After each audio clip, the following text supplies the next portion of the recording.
Hey y'all, hi. It is time for yet another episode of What's Cheering Me Up Right Now, the iconic internet television show in which I tell you what has been keeping me afloat. If this happens to be your first time watching my channel, or maybe your second time, maybe you're just starting to poke around, but you haven't subscribed yet, then welcome. I'm really glad that you're here. My name is Hannah. I make videos about fashion and beauty. I try to make sure that my content stays grounded in reality instead of floating off into a universe of constant shopping and spending. I think that you can have a true appreciation for beauty and style without overspending. So a lot of my content is about, or at least adjacent to, the challenge of keeping that balance. I hope you'll subscribe if you're just starting to poke around and you find that you're kind of liking it here. And now let's go ahead and get into the meat of this video. I have a dynamic range of things to share with you in this video, which is how I like it for what's cheering me up right now. But first, listen to this. I have to thank Scentbird for sponsoring this video. Oh my gosh, it's been so long since I had a sponsor. I don't really go after the sponsorships over here. I actually ignore a lot of emails. It's just not really my main gig as an influencer, but it does help us out a lot to have one once in a while. And the timing was perfect for Scentbird because what it is a fragrance subscription service that allows you to try out a new designer fragrance or more than one every month for just $17. They sent me a handful of scents to try for this video, and it has really been cheering me up to have them around. This is one of my all-time favorite weird, wild, modern, spicy fragrances. It's Une Amourette by État Libre d'Orange, which has iris notes that fascinates me. Oh my God, it smells so good. I'm about to go on a trip, and I think that I'm going to take this with me and just wear it the entire time. And then these are two that I have been dying to smell ever since I found out about them. They're both from Heretic Perfumes. As you can tell, I really love woody scents. I basically want to smell like a block of wood. And Dirty Hinoki is like an herbal take on woody, whereas Dirty Vanilla is like a sweet, musky take on woody. Scentbird carries over 600 brands. A lot of them are designer. A lot of them are also indie. There are plenty of unisex options. Love it. The scents come in these sturdy, portable containers. There's a huge amount of scent in each bottle. They say it's 30 days worth, but I feel like it's more. They've given me a generous discount code to go along with this sponsorship. So if you want to try Scentbird, click the link in the description box down below and use my code HLP55 for 55% off of your first month. I think that makes it like $8. So that's been cheering me up, especially Une Amourette. That's the one that I just applied. And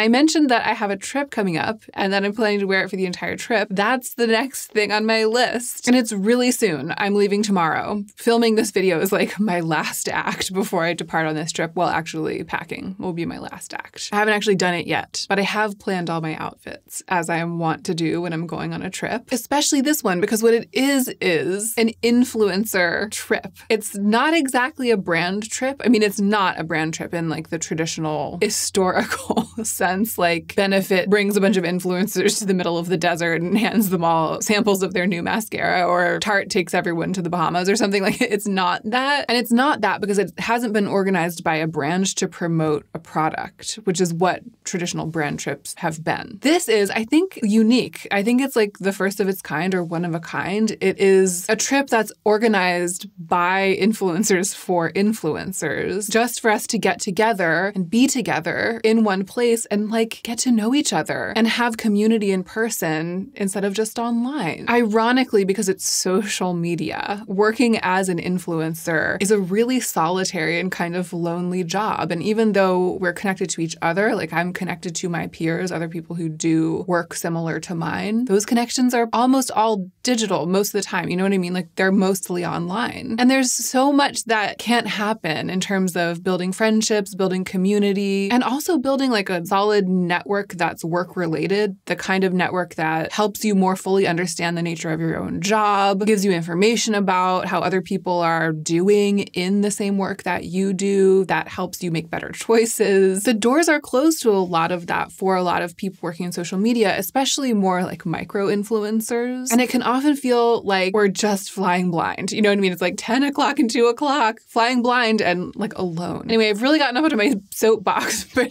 the trip is to Charleston, South Carolina. It's like to a group house house with a bunch of other influencers. It's been organized by my brilliant, wonderful, enterprising friends, Simbri and Samantha. Simbri has an Instagram account, which is absolutely stunning. I will link that, of course. Samantha March. She's all over all the socials, and I'll link her down below too. And their idea was like, why should we wait for a brand to invite us on a trip and then be sort of like on that trip totally under the umbrella of that brand? Like they're at their mercy or like at their behest. Why should we wait for a thing like that in order for us to gather in person with each other? Why not just create it ourselves? Which I think is just so brilliant, because now that this is my job, I think a lot about the influencer economy and what it means for this to be one's workplace. And one of the things that I think a lot about and that I talk over a lot with Joe is like, where is the power? Like, who is driving the boat in any one situation? Like in any situation that I find myself in this work. So when I make YouTube videos and I post them and like that's the job that I'm doing, who has the power there? Like who is controlling the system kind of? And who's navigating the system? Who's benefiting from the system the most? What's the product? Like what's being bought and sold? What's being exchanged? What are the different kinds of currency that are flying back and forth? Like we just think about this stuff all the time. And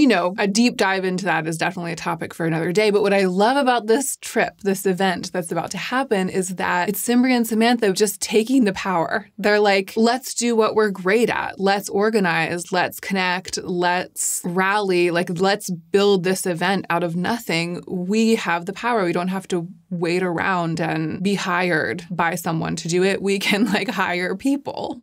And that's what they've done. They've invited a bunch of different brands to sponsor little bits of the trip, like to sponsor a meal, to sponsor, I think there's going to be like a master class, like a makeup master class. And in that way, they've pieced it together, but with themselves as the directors and with it basically being an event that's like for us, by us, rather than a situation in which we're used, which I think is a common situation that an influencer finds herself or himself or themselves in. And sometimes it can be hard to navigate this world in a way that avoids that situation. So they've just done such a beautiful, thoughtful, joyful job of launching this project, and it's the first one, and I'm hoping there will be more. I mean, I'm just so excited about it, as you can tell. By the time this video posts, I think I'll just be returning, and if you're curious about how it's gone, you should check my Instagram, because I think that I'll be posting on Instagram a little more than I usually do while I'm on the trip. I am so excited to meet some of my fellow influencers. I'm like gonna cry. I'm gonna get to meet Tina, the fancy face, Amanda Z, like all these wonderful people who I know, but I don't know. And I'm going to get to see Lauren again. I haven't seen her in forever. It's just glorious. And it couldn't have come at a better time. And,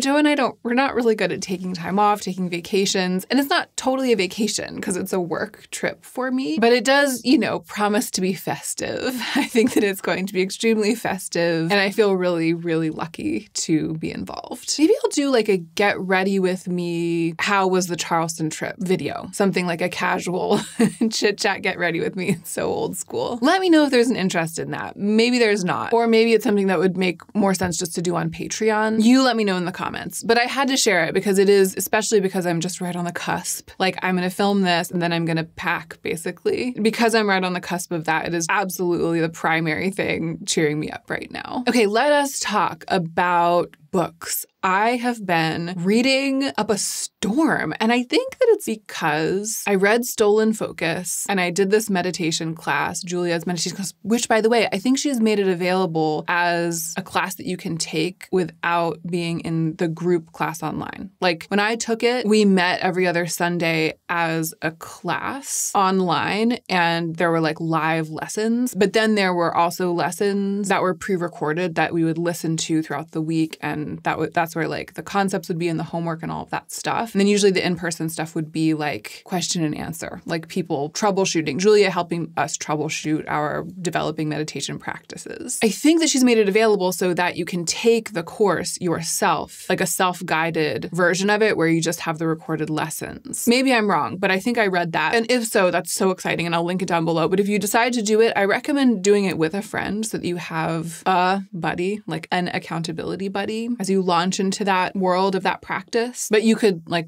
just both take it each on your own and then be accountable to each other. Anyway, I read Stolen Focus, which I talked about one of the other What's Cheering Me Up Right Now videos. I'll link it below. I took the meditation class. A lot of crossover in the messaging there. And it's just made me want to spend less time distracting myself with the more distractible types of media, like apps, my phone in general, even my computer screen. I feel like the concepts in the book made me really want to change my habits. And then meditation and the way that it empowers a person and the way that it sort of settled and restructured my brain gave me the grit to change my habits. And I've just been spending a lot more time reading. And I've had a lot more time for reading than I had when I was spending a lot of my time scrolling. So I have just busted through books, and I've been desperate for long books because the short books, I was like reading them too quickly, or long series. So after the last What's Cheering Me Up Right Now, where I talked about, it might have been the last one or the one before, I talked about the Scholomance books from Naomi Novik. A lot of you were like, you have to read Spinning Silver, which is like a one-off book. And I did read that, and it was lovely, just like everything she's written. And it was absolutely lovely. I also went on to read the Temeraire series, which is like, it's the Napoleonic Wars if there was an Air Force during the Napoleonic Wars. But the Air Force is dragons. So like alternate history plus dragons. And the books are on the shorter side, but there are like 9 of them or something. So I just read the whole series as if it were one long novel, and that was absolutely delightful. After I had exhausted the Novik canon, I moved on to rereading all of the Jasper Fforde novels, the Thursday Next novels.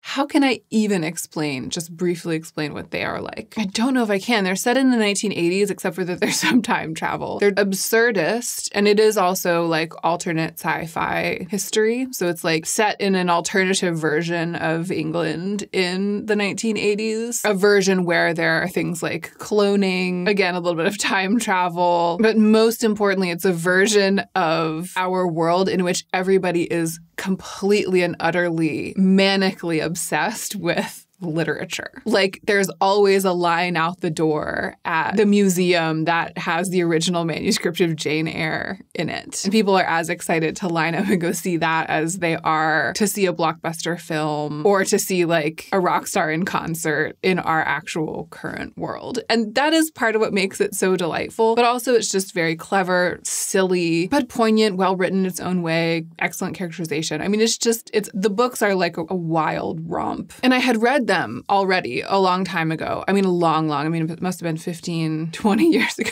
Gosh, I'm getting up there. And it was one of those things where I was scouring my brain. I was like, what can I read that will hold my attention, but not be too dark, and be compelling, but not addictively so in that sort of page turner way where it keeps you up at night? Because I need to be reading books that will delight and engage me until I drift off to sleep, but not keep me from drifting off to sleep. And when I remembered this series, and then I realized it had been so long that I basically forgot everything, all the details, I was like, perfect. And I had a wonderful couple of weeks just reading my way through the Thursday Next novels. So after that, I moved on to, at Simbri's insistence, the prequel to The Priory of the Orange Tree, which I had at Simbri's recommendation read some months ago, and I don't think that I've ever mentioned it. So The Priory of the Orange Tree is like a massive fantasy epic, the likes of which I actually haven't read in a long time. The writer's name is Samantha Shannon, and I think she had written several books that had done pretty well, and then this one really popped off. It was like New York Times bestseller and all of this. It's true fantasy. Like it's a real fantasy world, intense world building, like continents, like different continents. And each one has its own character, and there are all of these cities and towns and characters. And I mean, each continent has its own character, as in its own culture. And then on each one, there are different cities and towns. And then there are all of these characters who populate the continents with character. And they are all sort of like dealing with the same global issues, and they sort of come together and apart. And it's historical as well. Like it's a fantasy world, but it's not modern. It feels sort of like medieval. There are a couple of things that make them very compelling that I feel like make them maybe extra worth recommending. Priory of the Orange Tree, and then the freestanding prequel that I just read, which is called A Day of Fallen Night. One is just that the storytelling is really immersive, and the plot, and you just get really sucked in. Exactly what I needed, you know what I mean? Just to get completely sucked in. And they're really long. They're like 600 pages. But the other thing that's amazing about them is that in this medieval world, gender fluidity and relationships between same-gender couples are totally normalized. There are things about the societies that she's describing, like the infrastructure of the societies, that feel very historical. But then there's this element of the structure of each one of these societies that is not something that we read about when we read about actual medieval times, which is that anyone, even like a noble lord or lady or a king or a queen, like anyone might just as easily be partnered with somebody who's their same gender as partnered with somebody who isn't their same gender. And there are a lot of characters populating these worlds who are non-binary and have non-binary pronouns and ways of being addressed in the societal system. So it's just lovely. You know what I mean? It's lovely to have one's way of seeing fortified by world building that includes that aspect. It might have been my favorite thing about reading those books. The thing to know, though, is that the language is very flowery, and I had to just like eat it. I just had to like live with it. It's fine. I got used to it after a while, but if you're gonna go read them, just be aware that it's like the forest was bestranged by the night. The sunrise was a goblet of molten gold. Like, those are literal quotes. It's just very like florid metaphors that kind of verge a little bit on cheesy sometimes. I mean, I do think I don't read much like bona fide pure fantasy, except for like I've read all of the classics like Lord of the Rings and stuff, but contemporary fantasy epics, I'm just not really up on it. I wonder if this is something that's much more common in that genre than in the genres that I tend to read. Because part of what she was doing, I think, was almost creating her own language. Like, the language itself felt historical kind of, but also unique and fantastical and really specific to the world she was building. And that might be why I eventually sort of just slid into it and it sort of stopped bothering me. Because I think that it was done with intention. I think it's part of the project. But when I first started reading The Priory of the Orange Tree, I was like, whoa, she's just letting it all be gooey center, like all just dripping in honey. And it's just how it is, and it's fine. So that's my one caveat. But if you need like a great vacation book and you want to bite off like a big bite, Priory of the Orange Tree might be the one for you. So then after I finished Day of Fall Night, I was like, what am I gonna do? And I remembered like a bolt from the blue. I don't even know how this happened. I remembered that I've been wanting to reread The Once and Future King, which is T.H. White's innovative retelling of the King Arthur legends that was written, I think, starting in like the 30s, maybe like late 30s. It's like several books grouped together, and he wrote them over the span of several years. The first book in the group, and if you go to read it, it'll be like one book. Like, I'm reading it on my Kindle and I went to download it and it was just like one book, but it's one book that's broken up into books. And I think that he originally wrote the books separately and published them separately. And then they all sort of got glued together and they now tend to live under the title of The Once and Future King. The first book is The Sword and the Stone, which was much later turned into a Disney movie, a really great early Disney movie that weirdly is one of the ones that I watched a lot as a kid. And I had sort of a spotty, like a patchy relationship with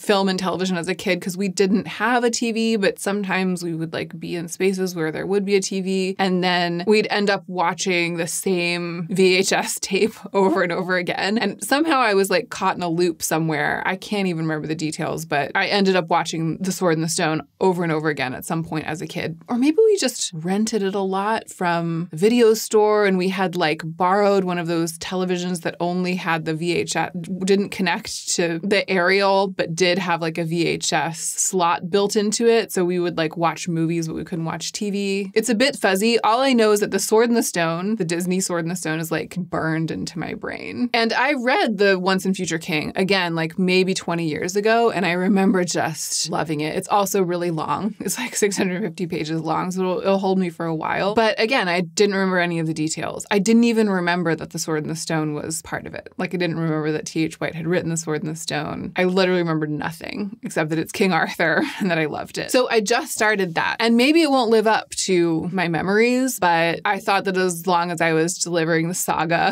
of all the books that I've read over the past few months, I might as well let you know what I'm on to next. And as you may be able to tell from how it is for me to talk about it, I've just been loving reading. I mean, who doesn't? But it's something that I have done more frequently and then less frequently and then more frequently and then less frequently. differently as an adult person. And it's interesting. It's making me think about the fact that during my no-buy year, when I stopped shopping for a year in 2018, I started going to the library more regularly because I had more time. You know what I mean? I had all this time. And so I was reading a lot more. During my no-buy year, I started reading a lot more novels, the kind of thing that I'm reading now. And it really sort of brought me back to myself. You know, it delighted me in the same way then as it's delighting me now. And I love finding out yet again that when I trim away some of the more unhealthy habits of the mind and the way that I spend my time, when I start to shrink the number of hours that I'm spending scrolling on Instagram, shrink the number of hours that I'm spending staring at screens, there's this other thing that sort of expands to fill that space, which is reading. And it gives me so much that those other activities don't. So it's really that, like the overall shape of things, that has been cheering me up more than any of the individual books. Okay, and let's briefly mention music, because usually in What's Cheering Me Up Right Now, I like tell you what music I'm listening to. And usually it's because I've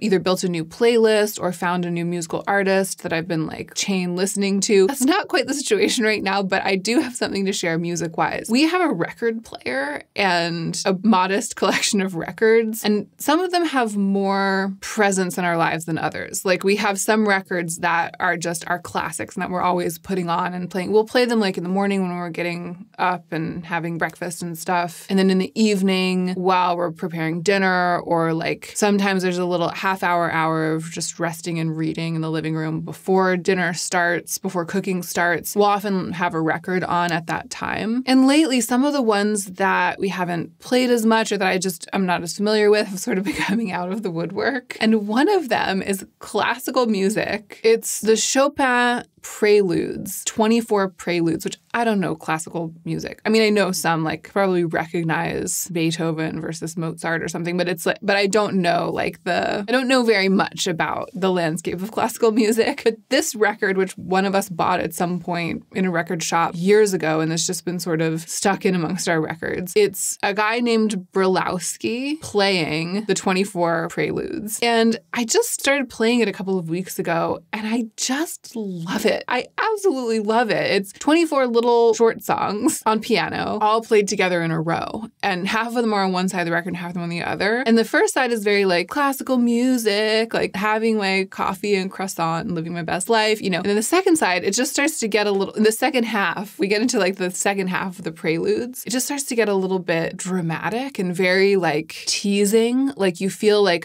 something's coming in a song. It's like something's coming and you feel like a phrase of music that you kind of feel like is coming, but then it'll take a little bit too long and then it'll arrive. Like it starts to get very dynamic. And the more I've listened to it, the more I've gotten to know it, the more I've gotten into it. And it must be that you can just like go on Spotify and listen to the preludes, maybe even the Brylowski version. If I can find it, I'll link it down below if I can find it like for free on the internet. But you know, if you're like me and sometimes classical music is the thing, but you don't really know that much, like you don't know enough about it to be able to make a selection beyond just like some sort of classical Spotify playlist, this is kind of a good thing to know about because it's like the length of an album and it's this one piece, this one kind of cohesive piece that is delightful in every way. So my developing relationship with these 24 Preludes has been cheering me up.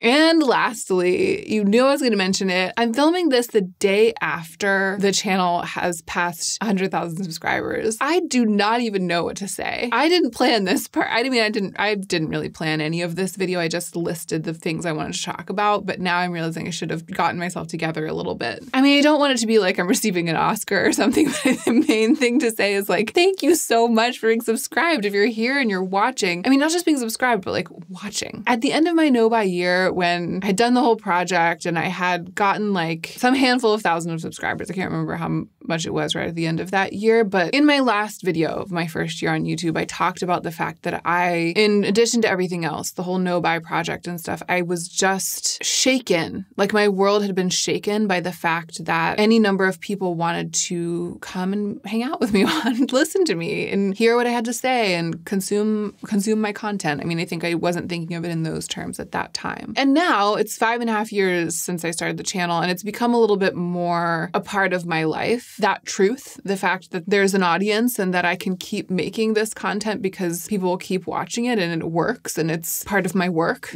in the world. You know what I mean? It's like a significant chunk of the work in the world, my work in the world that I'm doing over the course of my lifetime. Now that I've been living with that reality for longer, it's not as fresh. You know what I mean? Like, it's not as freshly shocking as it was that first year. But it still moves me. I'm going to cry, of course. It still moves me. And I'll say a version of what I said then, which is that, especially as a woman who has a lot to say, and especially as a girl, like as a young woman and as a girl, I was just so much in social situations, like a content creator. Like, it's part of the nature of a content creator to be bursting with content. And so when you are with a person like that in person, they take up space. You know, it's like a creative person. Not every creative person is like this, and I shouldn't generalize, but my experience of girlhood and young womanhood was that I felt so big and loud all the time. I just felt like content was coming out of me all the time, in conversation, in classrooms, in public, and it wasn't always well received. It wasn't cute. You know what I mean? It is, at least at that time. I mean, hopefully by now things have changed, but it has been over the course of my lifetime, part of the fabric of our society, that kind of bigness and muchness and too muchness isn't a good look for a girl. And I internalized a lot of that messaging as a girl and as a young woman. It made me feel unappealing, and it made me feel like the thing that made me unappealing was that I had so much to say and that I had this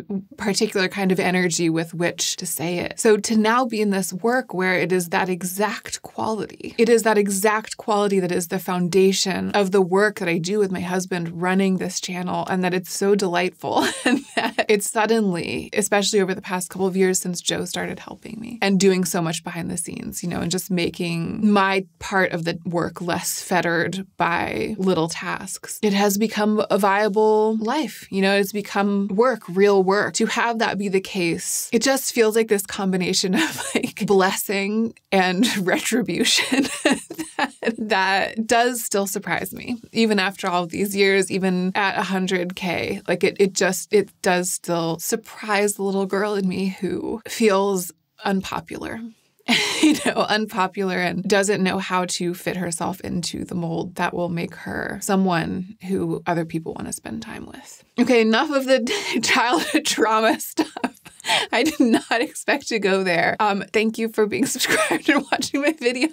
I also just have to mention Joe. Like I kind of indicated it. He recently made a little chart showing growth over the years of the channel. If he lets me, I'll put it up on the screen. It is fascinating. The thing that's really interesting is that you can see the channel sort of struggling. Like I had the first year got established, and then for the next 2 or 3 years, just almost plateau. And then you see the channel start to grow, like to really pick up and flourish in the way that it has been over the past 2 years. And that point, that fulcrum point, that's the point at which Joe came on board as my partner in this work. So I know you don't see what he does, you know, he's behind the scenes and I'm in front of the scenes, but it's been everything. Like he convinced me to switch to a better editing program. He convinced me to invest in upgrades of the equipment. And he also did all of the research about the equipment to get the good equipment, the lighting, figured out how to set it up. He keeps me on task, keeps the schedule, kind of looked at the data and was like, this is the regularity that will work and here's how we can organize it. Then lately, since he finished his podcast, he's taken over more and more of the editing labor, which has just made an enormous difference to me in terms of my freedom, my ability to create more complex videos. Not to mention that the channel is a business, and running a business takes an enormous amount of work behind the scenes, like banking and applying for stuff and taxes and just horrible stuff that I could do it if I had to, but it would drain me like a vampire. And Joe is so graceful and patient and hardworking in handling all of that. Again, making it so that I can be better at the part that I do. So what you've seen happen to the channel over the past couple of years, I mean, part of it is just natural evolution. The more you do something, the more you learn about it and the better you get at it. But it's also because I'm doing this in partnership with someone else. For the first 3 years, I was doing it alone, and I'm not doing it alone anymore. I'm grateful every day. I'm really excited that some of those more considered and scripted unscripted videos, like the basically short video essays about fashion, have been doing well because I really enjoy that kind of thing. And I'm not planning to turn the channel into a channel where that's all that I do, but not only to finally have the time and elbow room to experiment with creating that kind of content, but then also to see that there's an audience for that kind of content has really cheered me up lately. Creating all of the imagery and sourcing the photos and just like making something that's a little bit more of like a video painting, essay, image thing. It's a lot more work than just like a straight up talking video, but I love it so much. And because it isn't what I've always done, it's a little bit new for me. It feels extra exciting. And I just can't wait to do more of that. All right, I think I've got myself together now after weeping and thanking everyone in the manner of an Oscar speech, even though I said that I wasn't going to. The funny thing about it is that it doesn't really mean anything. Like 100,000, it's not like you get a bonus or something. What keeps the channel going is views, not subscribers. And so there's really nothing for us to do except for like turn around and get back to work and like keep working hard. But milestones do have an effect on morale. They do matter in that way. And it's been beyond delightful to cross this one. Okay, I'm gonna go now. That's all the stuff that's on my list. More than ever, I appreciate you so much for being here. Especially grateful to those of you who are always leaving comments and just like helping the videos get a little boost, especially within the first day of when they've posted. I know that there are a lot of you who do that on purpose, just like leave a little heart comment just to help. Thank you. Like you helped. You helped so much. Thanks again to Scentbird for sponsoring the video. Thank you all for watching this one. Thanks for watching to the end. And don't forget to take extra good care of yourself so that you can be the most effective version of yourself as you do your work in the world.